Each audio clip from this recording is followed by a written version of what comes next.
पाकिस्तान के सिंध प्रोविंस में डिस्ट्रिक्ट जामशोरो से शुरू होगा और कराची हैदराबाद मोटरवे यानी M9 के टोल प्लाजा के करीब ही इसका पहला इंटरचेंज बनाया जाएगा।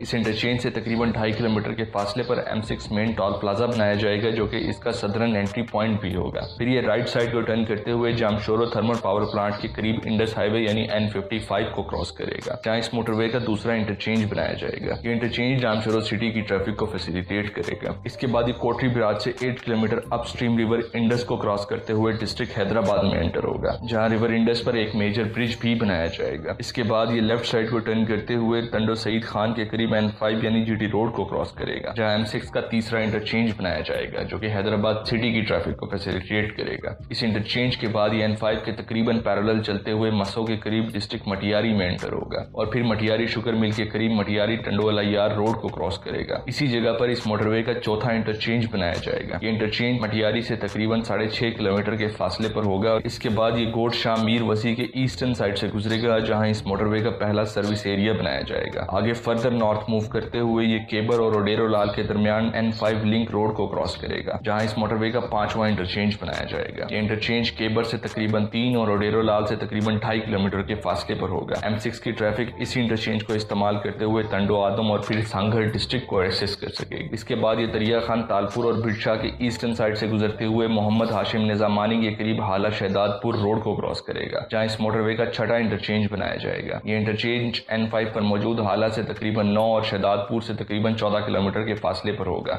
आगे चलते हुए सईदाबाद के ईस्टर्न साइड से गुजरकर पुन्नो जाम जमाली के करीब इस मोटरवे का दूसरा सर्विस एरिया बनाया जाएगा। इसके बाद ये डिस्ट्रिक्ट बेनज़ीराबाद में एंटर होगा और शहीद बेनज़ीर भुट्टो यूनिवर्सिटी के करीब N305 यानी सकरन नवाबशाह रोड पर इस मोटरवे का 7वां इंटरचेंज बनाया जाएगा। ये इंटरचेंज नवाबशाह बाईपास से तकरीबन 2 किलोमीटर के फासले पर होगा। इसके बाद ये मोटरवे मेहरान हाईवे के तकरीबन पैरेलल चलेगा और गोट पीर अब्दुल हकीम के करीब दौड़ दौलतपुर रोड को क्रॉस करेगा, जहाँ इस मोटरवे का 8वां इंटरचेंज बनाया जाएगा। ये इंटरचेंज दौर सिटी से तकरीबन 2 किलोमीटर के फासले पर होगा और डिस्ट्रिक्ट दादू से आने और जाने वाली ट्रैफिक इसी इंटरचेंज के जरिए मोटरवे नेटवर्क को एक्सेस कर सकेगी। इसी इंटरचेंज से तकरीबन 6.5 किलोमीटर आगे दरगाह हाजी अब्दुल हसन तारी के करीब इस मोटरवे का तीसरा सर्विस एरिया बनाया जाएगा। फिर ये मोटरवे विलेज धानी बख्श जमाली के पास से गुजरते हुए दरगाह बाबा रब नवाज के करीब डिस्ट्रिक्ट नशोर फिरोज में एंटर होगा और फिर दरिया खान मरी, कोट हाजी सिद्दीक, मीरानपुर, जान मोहम्मद मरी और वेलेत्याल के वेस्टर्न साइड से गुजरते हुए कोट यूसुफ राजपुर के करीब पडीदन नौशहर फिरोज रोड को क्रॉस करेगा, जहाँ इस मोटरवे का 9वां इंटरचेंज बनाया जाएगा। ये इंटरचेंज पडीदन से तकरीबन 4 और नौशहर फिरोज से तकरीबन 14 किलोमीटर के फासले पर होगा। इस इंटरचेंज के तकरीबन 11 किलोमीटर बाद तहसील भिरिया रोड के वेस्टर्न साइड पर भिरिया पक्का रोड पर इस मोटरवे का 10वां इंटरचेंज बनाया जाएगा, जो कि तहसील भिरिया रोड से सिर्फ 1.5 किलोमीटर के फासले पर होगा। इस भिरिया इंटरचेंज से तकरीबन 2 किलोमीटर के फासले पर एक और सर्विस एरिया बनाया जाएगा, जो कि इस मोटरवे का चौथा सर्विस एरिया होगा। इसके बाद ये मोटरवे रेलवे लाइन के पैरेलल चलते हुए सतार डीनो, लखा रोड, होड खान, जबलानी और सैलाबाद के इलाकों से गुजरकर मेहराबपुर, हालानी, कंडियारो रोड को क्रॉस करेगा, जहाँ इस मोटरवे का 11वां इंटरचेंज बनाया जाएगा। इसके बाद ये फर्दर नॉर्थ को चलते हुए रोडी केनाल को क्रॉस करके डिस्ट्रिक्ट खैरपुर में एंटर होगा और फिर इसी केनाल के साथ साथ चलते हुए सिठारजा के एक पास से गुजरकर गदीजी के करीब एक दफा फिर N5 को क्रॉस करेगा, जहाँ इस मोटरवे का 12वां इंटरचेंज बनाया जाएगा। ये इंटरचेंज N5 पर मौजूद रानीपुर टोल प्लाजा से कुछ ही मीटर के फासले पर बनाया जाएगा और रानीपुर सिटी की ट्रैफिक इसी इंटरचेंज को इस्तेमाल कर सकेगी। फिर ये मोटरवे N5 के लेफ्ट साइड पर शिफ्ट होगा और रानीपुर सिटी के वेस्ट से गुजरेगा, जहां सरदा जतोई के करीब इसका 5वां सर्विस एरिया भी बनाया जाएगा। फिर ये मोटरवे गंबर सिटी के वेस्ट से टर्न होकर खोड़ा और महर शाह के करीब से गुजरता हुआ दरगाह जरियार शाह के करीब लाड़काना खैरपुर रोड को क्रॉस करेगा, जहां इस मोटरवे का 13वां इंटरचेंज बनाया जाएगा। ये इंटरचेंज तंडो मस्ती खान से तकरीबन 6 किलोमीटर के फासले पर होगा। खैरपुर लाड़काना रोड एक मेजर आर्टरी है जो कि N5 और N55 को आपस में कनेक्ट करती है, इसलिए M6 का ये इंटरचेंज एक क्रूशल इंटरचेंज होगा जो कि N5 Indus highway, district Larkana और डिस्ट्रिक्ट कंबर शहदाद कोट को फैसिलिटेट करेगा।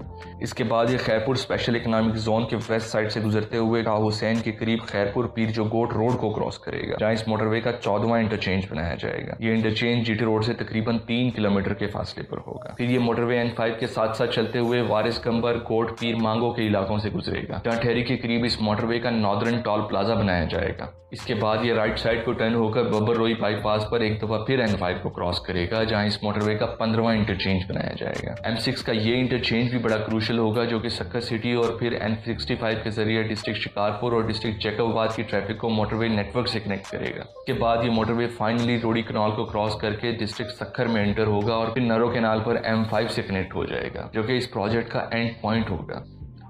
इस तरह 15 इंटरचेंजेस के जरिए ये मोटरवे सिंध के 7 अजला से डायरेक्टली कनेक्टेड होगा और बाकी करीबी अजला की एक्सेसिबिलिटी भी बेहतर होगी। इस 306 किलोमीटर लंबाई वाले 6 लेन मोटरवे के लिए इन 7 डिस्ट्रिक्ट में तकरीबन 7800 एकड़ लैंड ऑलरेडी एक्वायर की जा चुकी है। इसके अलावा फेंस्ड मोटरवे होने के बायस इसके अलाइनमेंट में आने वाले अर्बन एरिया में मोटरवे के अतराफ सर्विस रोड भी बनाई जाएगी, जिसकी टोटल लंबाई तकरीबन 30 किलोमीटर होगी।